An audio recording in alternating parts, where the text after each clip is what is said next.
و نصلی علی رسول الکریم اما بعد اعوذ باللہ من الشیطان الرجیم۔ ویورز، آج کا ولاگ یہ جو ہم قرآن سے کرتے ہوتے ہیں، یہ ہم نے لاسٹ میں جو باتیں کی تھیں کہ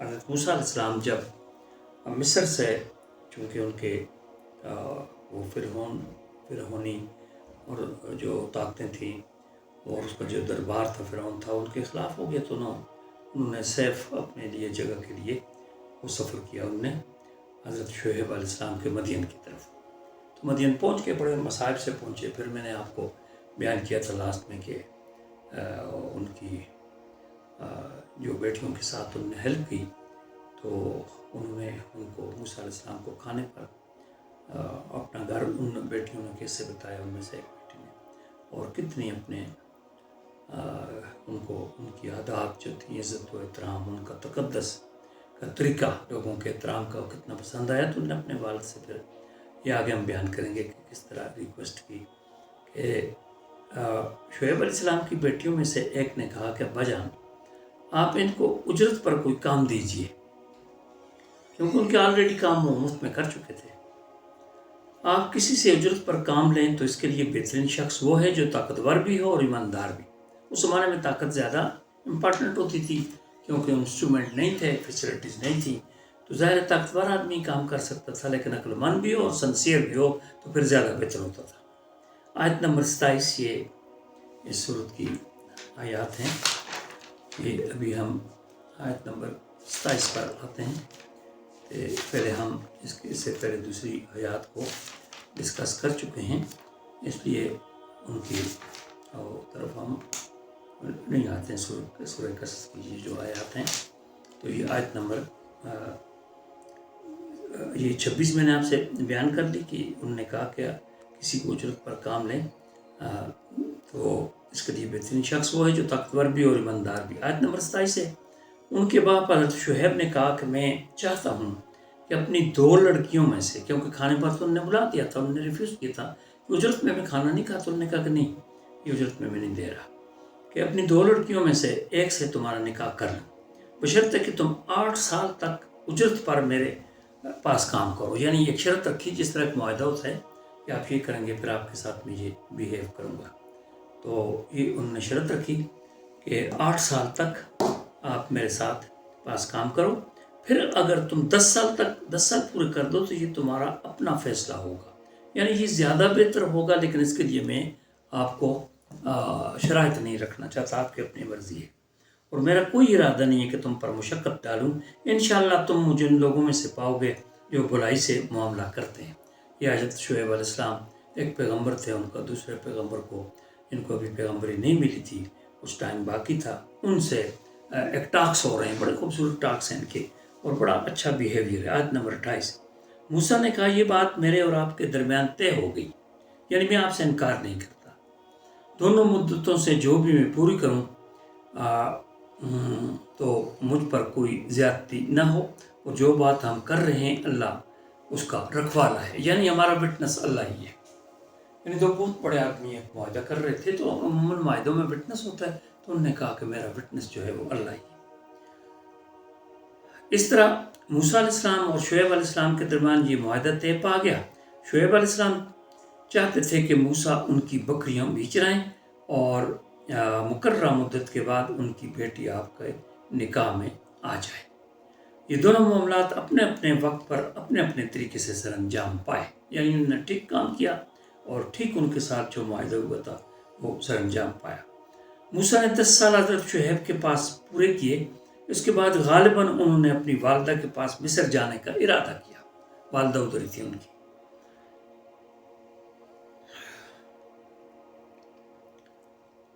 اور سوچا کہ قبطی کے قتل کا قصہ اب پرانا ہو چکا اور مصر جانے میں کوئی خطرہ نہیں رہا، یعنی جو ان پر چارجز تھے کورٹ کی طرف سے وہ ختم ہو چکے ہوں گے، اور ابھی ان کو ہاؤنڈ نہیں کیا جائے گا، ان کو تلاش نہیں کی جائے گی۔ آیت نمبر 29، پھر موسیٰ نے مقررہ مدت پوری کر لی اور اپنی ایلیا، صفورہ ان کا نام تھا، کو لے کر چلے، تو انہوں نے طور کی جانب سے ایک آگ دیکھی۔ یہ بڑا امپارٹنٹ بات ہے، جو شعلہ حسن مطلق تھی،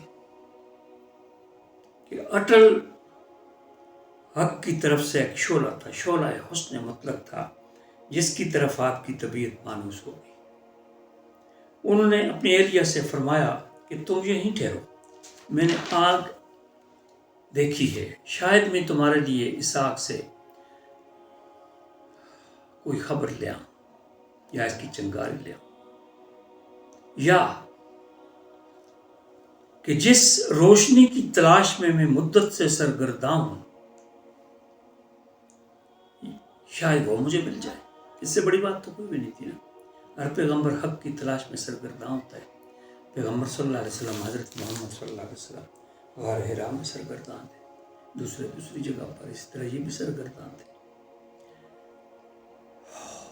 اور اگر کوئی چنگاری لے آؤں تو تم بھی اس سے گرمی حاصل کر لو۔ سردیوں کے دن تھے اور آپ کو تکلیف تھی ان کی ایریا۔ آیت نمبر 30۔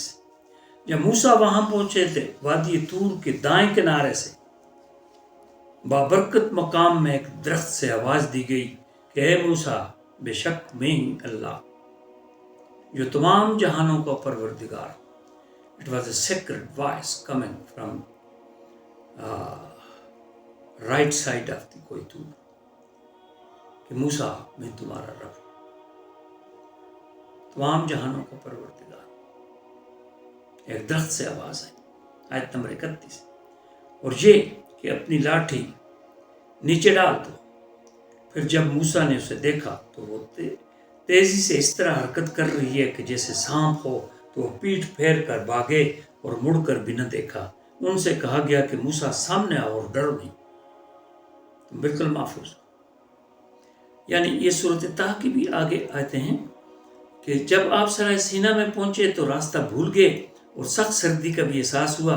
اس وقت اللہ کی طرف سے ایک آگ یا نور نظر آیا، جس طرح پہلے سورۃ القصص کی آیات میں بھی بیان کیا گیا، اور آپ اپنی ایریا کو وہیں چھوڑ کر آگ یا نور کی طرف چلے گئے۔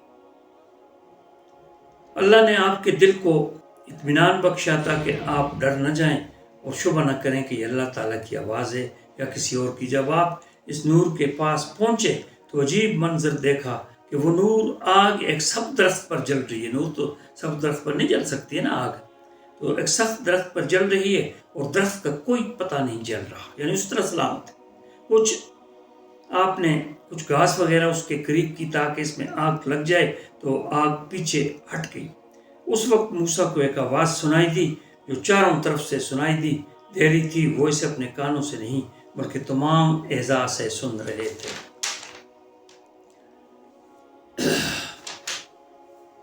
آیت نمبر 31 ہے۔ اور یہ کہ اپنی لاٹھی نیچے ڈال دو، یہ جو ابھی میں نے بیان کیا۔